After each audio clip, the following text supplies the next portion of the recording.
तो आज class 10th के संस्कृत में सबसे पहला क्लास अक्षर या वर्ण को देखते हैं। अक्षर अक्षर के परिभाषा को समझेंगे, फिर वर्ण के परिभाषा को समझेंगे। तो सबसे पहले अक्षर के परिभाषा को समझेंगे। अक्षर किसे कहते हैं? तो जिस ध्वनि का नाश या टुकड़ा न हो उसको साधारण भाषा में अक्षर कहते हैं। यानी जिस ध्वनि का नाश या टुकड़ा न हो उसे अक्षर कहा जाता है। तो जैसे जैसे अ आ हर्षई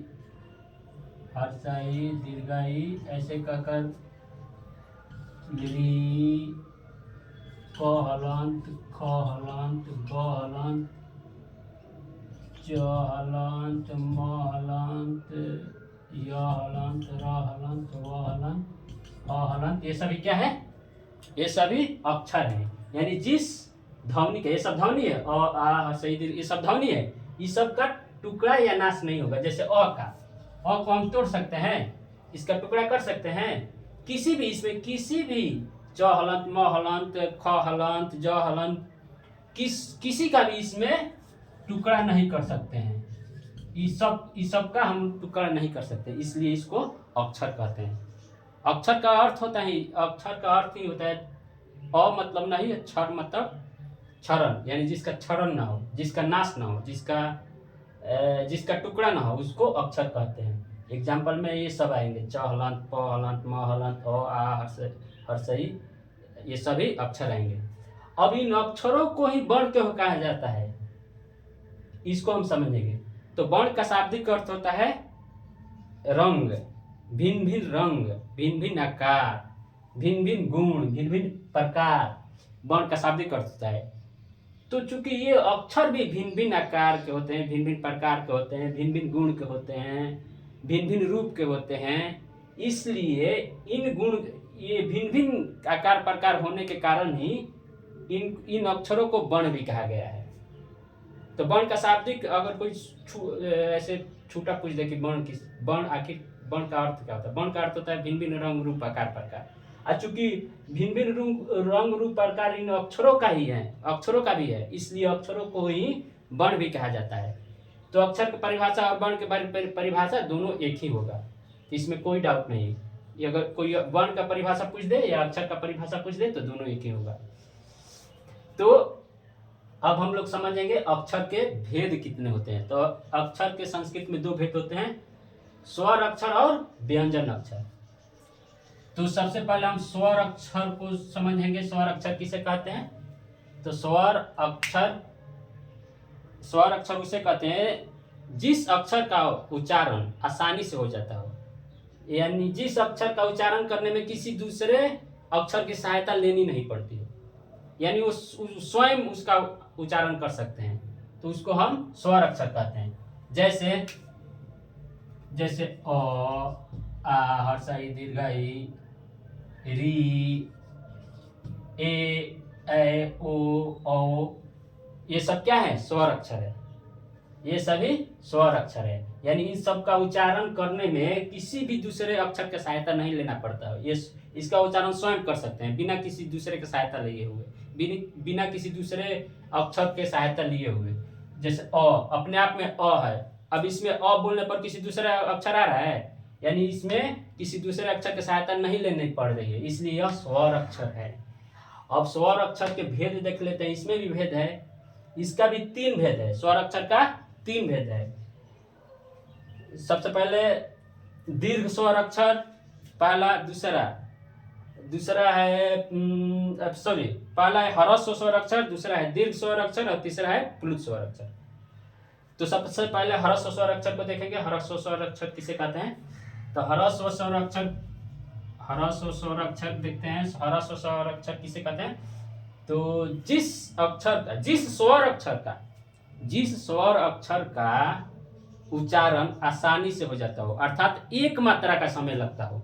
फिर से, जिस स्वर अक्षर का उच्चारण आसानी से हो जाता हो, अर्थात एक मात्रा का समय लगता हो, उसको हम ह्रस्व स्वर अक्षर कहते हैं। अब इसका एग्जाम्पल क्या है? हर्षई हर्षौरी री, यानी इसकी संख्या 5 है। हम बोले क्या, एक मात्रा का समय लगता है, जैसे ई उ री लिरी, एक मात्रा का समय लगा। फिर से एक बार हम बोल के समझा दे रहे हैं।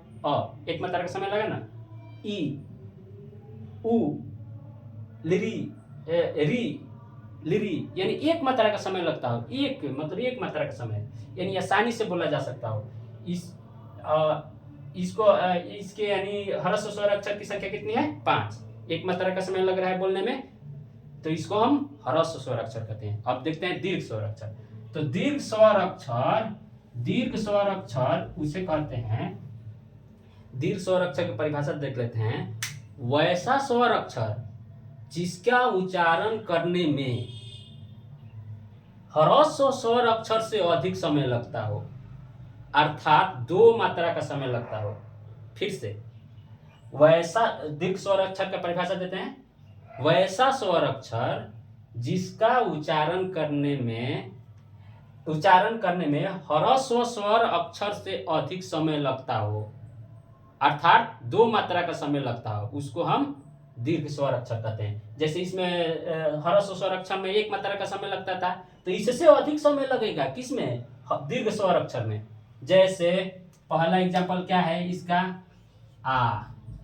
अब इसमें पहला एग्जांपल क्या था, कहेंगे तो 1 मात्रा का समय लगा, लेकिन दीर्घ स्वर अक्षर में 2 मात्रा का समय लगेगा, यानी हम बोलेंगे आ। तो थोड़ा सा इससे ज्यादा समय लगा आ को बोलने में, हम बोले इसको हम बोले लेकिन इसको हम बोलेंगे आ, यानी इसमें ज्यादा समय लग रहा है, अर्थात 2 मात्रा का समय लग रहा है। वैसे ही दीर्घ ई में, इसको तो हम ई बोल देते हैं, लेकिन दीर्घ ई को कैसे उच्चारण करेंगे, ई, यानी इसमें अधिक समय लेंगे।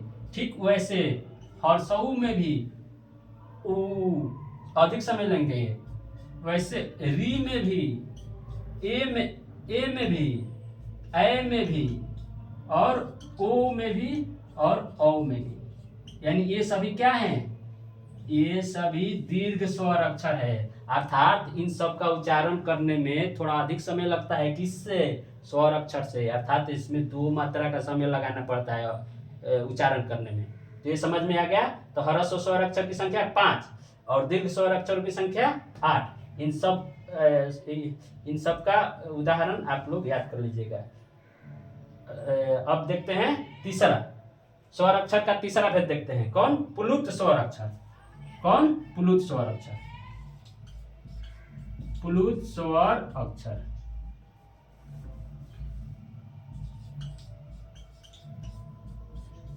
अब प्लुत स्वर अक्षर किसे कहते हैं, तो वैसा स्वर अक्षर जिसका उच्चारण करने में दीर्घ स्वर अक्षर से भी अधिक समय लगता हो, अर्थात 3 मात्रा का समय लगता हो, उसको क्या कहेंगे, प्लुत स्वर अक्षर।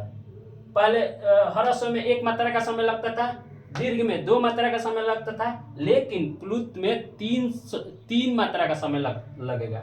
यानी स्वर अक्षर प्लुत स्वर अक्षर का उच्चारण करने में दीर्घ स्वर अक्षर से अधिक समय लगता हो, अर्थात 3 मात्रा का समय लगेगा, उसको हम प्लुत स्वर अक्षर कहते हैं। जैसे इसका एग्जांपल देख लेते हैं, क्या है ये, इसका एग्जांपल पहला क्या है, आ लिख कर, और इसमें 3 मात्रा का समय है ना, तो ऐसे 3 लिखेंगे ऐसे। तो इसको हम ये कौन सा अक्षर है, तो यह प्लुत स्वर अक्षर है। अब इसका उच्चारण कैसे करेंगे, पहले तो हम इसका उच्चारण अ बोलते थे, इसमें थोड़ा अधिक समय लगाते थे आ, लेकिन इसमें और अधिक समय लगाएंगे, क्योंकि यहाँ 3 लिखा हुआ है, अर्थात 3 मात्रा का बोध करा रहा है, तो इसको हम बोलेंगे आ, थोड़ा अधिक समय लगेंगे आ, यानी इसमें 3 मात्रा का समय लगाएंगे, तो इसको हम प्लुत स्वर अक्षर कहेंगे। वैसे ही दीर्घ ई, ये भी, इसमें भी ई, ठीक वैसे दीर्घ उ, और इसमें भी 3 मात्रा का लगाएंगे, यानी सब में री में भी 3 मात्रा, ए में भी 3 मात्रा, ए में भी 3 मात्रा, ओ में भी, री में भी, और इसकी संख्या कितना है, 9। यानी प्लुत स्वर अक्षरों की संख्या कितनी है, 9। सब में 3 मात्रा समय लगाएंगे, सब में 3 मात्रा, सब में लगाए हम 3 मात्रा। तो स्वर अक्षर के तीनों भेद के बारे में समझ लिए कि ह्रस्व स्वर अक्षर में 1 मात्रा का समय लगेगा, दीर्घ स्वर अक्षर में 2 मात्रा का समय लगेगा और प्लुत स्वर अक्षर में 3 मात्रा का समय लगेगा। और ह्रस्व स्वर अक्षरों की संख्या 5 है, दीर्घ स्वर अक्षरों की संख्या 8 है और प्लुत स्वर अक्षरों की संख्या 9 है। तो ये ह्रस्व स्वर अक्षर खत्म हो गया। अब देखते हैं व्यंजन अक्षर। स्वर अक्षर खत्म हो गया। अब अक्षर का दूसरा भेद को हम देखते हैं व्यंजन अक्षर। अब व्यंजन अक्षर के बारे में पढ़ेंगे। व्यंजन अक्षर किसे कहते हैं? तो व्यंजन अक्षर का परिभाषा यह है कि जिस अक्षर का उच्चारण करने में किसी दूसरे अक्षर की सहायता लेनी पड़ती हो उसको हम व्यंजन अक्षर कहते हैं। अर्थात वैसा अक्षर जिसका उच्चारण अकेले नहीं किया जा सकता हो, अर्थात दूसरे अक्षरों की सहायता लेनी पड़ती हो, उसको हम व्यंजन अक्षर कहते हैं। जैसे यहाँ एग्जाम्पल दे देते हैं, इसको हम मिटा देते हैं, यहाँ हम मिटा देते हैं। व्यंजन अक्षर देखते हैं। व्यंजन अक्षर का उच्चारण करने में वैसा अक्षर जिसका उच्चारण करने में किसी दूसरे अक्षर का सहायता लेनी पड़ती हो, अर्थात इसका उच्चारण अकेले नहीं किया जा सकता है। किसका? व्यंजन अक्षर का। तो इसका एग्जाम्पल है, जैसे व्यंजन अक्षर का एग्जाम्पल, व्यंजन अक्षर का एग्जाम्पल क हलंत, ख हलंत, ग हलंत, ऐसे करके प हलंत, ऐसे करके कहाँ तक? ह हलंत तक। यानी इसकी संख्या कितनी है? 33। इसकी संख्या कितनी है? व्यंजन अक्षरों की संख्या कितनी है? 33। यानी क हलंत को हम ऐसे, अगर हम यानी इसका परिभाषा हम देखे हैं, पढ़े, इसके परिभाषा कहता है कि वैसा अक्षर जिसका उच्चारण करने में किसी दूसरे अक्षर की सहायता लेनी पड़ती हो। तो क हलंत को हम अकेले कभी बोल ही नहीं सकते हैं। क को बोलने के लिए हमें दूसरा अक्षर की सहायता लेनी पड़ती है, अर्थात ऐसे क बोलेंगे ना तो इसमें अ आएगा, तो इसको हम बोलने के लिए अ के सहायता लेना पड़ेगा, तब क बोलाएगा। यानी क हलंत को अकेले नहीं बोल सकते हैं। क हलंत ये बोला ही नहीं जाता है। क मतलब छूटा क बोल ही नहीं सकते हैं, उसमें अ लगाना पड़ेगा, अर्थात स्वर अक्षर की सहायता लेना पड़ेगा या किसी दूसरे अक्षर का भी सहायता लेना पड़ेगा, तभी व्यंजन अक्षर को बोला जा सकता है, उच्चारण किया जा सकता है। तो इसलिए इसको व्यंजन अक्षर कहते हैं। वैसे किसी को ग हलंत में भी ग को बोलने के लिए छूटा ग हलंत तो बोल नहीं सकते, इसलिए ग को बोलने के लिए ग हलंत में अ जोड़ना पड़ेगा, तब ग बोलाएगा। इसलिए यह व्यंजन अक्षर का खास गुण यह है कि यह इसका उच्चारण करने में किसी दूसरे अक्षर का सहायता लेना पड़ता ही है, अकेले कभी बोला नहीं जा सकता है। तो इसकी संख्या कितनी है? 33। अब व्यंजन अक्षर के भेद को समझ लेते हैं कि व्यंजन अक्षर के कितने भेद हैं। तो व्यंजन अक्षर के भेद के बारे में देखेंगे तो व्यंजन अक्षर का भेद है